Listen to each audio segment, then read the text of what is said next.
Welcome to the latest 1.17 Snapshot, where there are cracks in the world that send you hurtling to the center of Earth!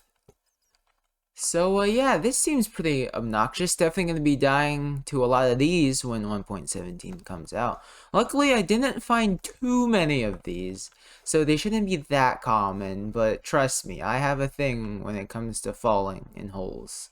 This is a ginormous fall. As you see, I go from 75 Y level and I go all the way down to like 0. I found another one here. It looks like it goes even deeper. These look like mini ravines, but they're a lot thinner, so they're called cracks. But yeah, I'm at Y equals 71 right now, and if we go all the way down here, we're at freaking negative 31. This is like over 100 block drop. Like this seems so obnoxious to me. I have no idea why Mojang added this. So with that out of the way, let's take a look at everything else Mojang has changed in this snapshot. So first and foremost, Mojang has done a little bit more tweaking to the cave generation. I think this is expected pretty much every snapshot now. Nothing too much there. But if you look around, you may notice that these diamond ores actually match the grimstone around. But actually, this also isn't grimstone anymore. They actually changed it to called deep slate. I don't know why exactly. I was fine with grimstone, but I guess it's deep slate now. The new ores actually blend in with the deep slate, which I really like, and they're called like deep slate ores. And speaking of ores, they once again updated some more ore textures. So the copper ore has been updated. I kind of like it. It has a little bit of oxidized, a little bit of an oxidized look to it. But I don't know about the iron one. Like this one, I don't know. I'm not a huge fan. Do you guys like it? Let me know in the comments. But not a huge fan. I think redstone got a little bit of rework. Maybe gold did, and emeralds also got a little bit of rework. They're a lot bigger now. And here are the deep slate variants of these 4 ores. There's none of them for the emerald, coal, or copper because you actually can't find them below Y equals 0. And Y equals 0 is where the stone starts turning into deep slate. Besides looking different, deep slate ores also take twice as long to break than regular ones. So watch me break this diamond here. You know, it takes a bit of time. And watch me break the deep slate diamond here. And it takes like a little bit more time. It's probably not significant enough to make a difference, but definitely something to take note of. So as of right now, when you mine deep slate, you actually get this block called cobbled deep slate.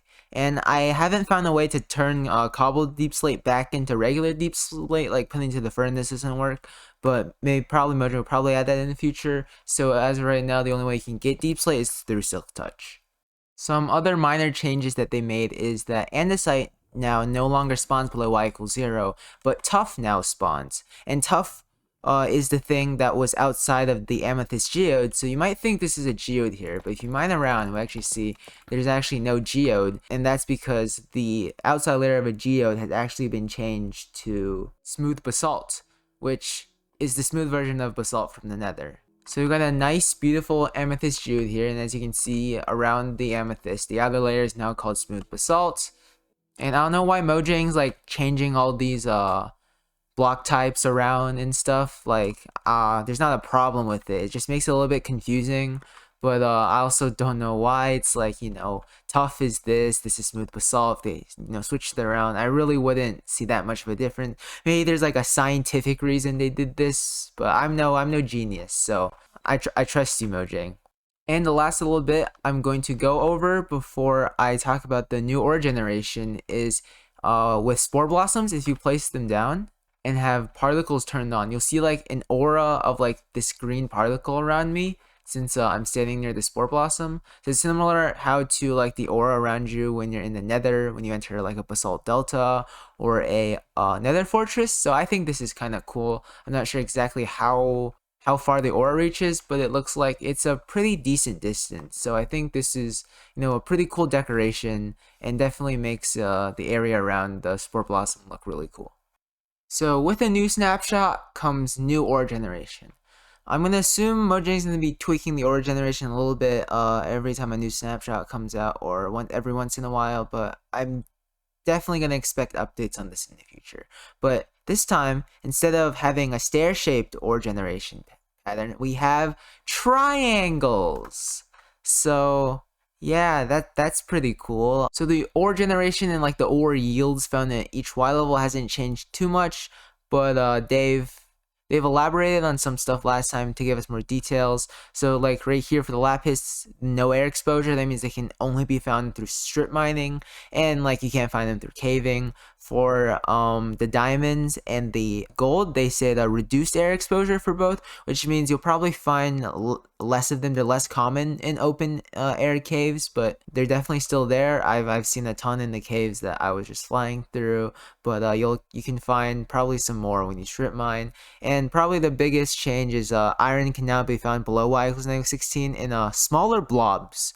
I think that's Mojang's word for veins. Yeah, that's pretty much all I have to update about the ore generation. Definitely expect changes to this in the future, but as of right now, that's all I have to say. So hopefully you learned something new about the new snapshot in this video. And now that I've turned particles on, I also noticed that this, what's it called, deep slate redstone ore emits some pretty cool particles. I'm not a huge fan of the new iron ore texture. Let me know how you feel about it in the comments down below. And I definitely feel like the coolest change is this spore blossom go away spider. So yeah, don't forget to like if you liked, and please consider subscribing if you want to stay up to date with everything coming to Minecraft 1.17.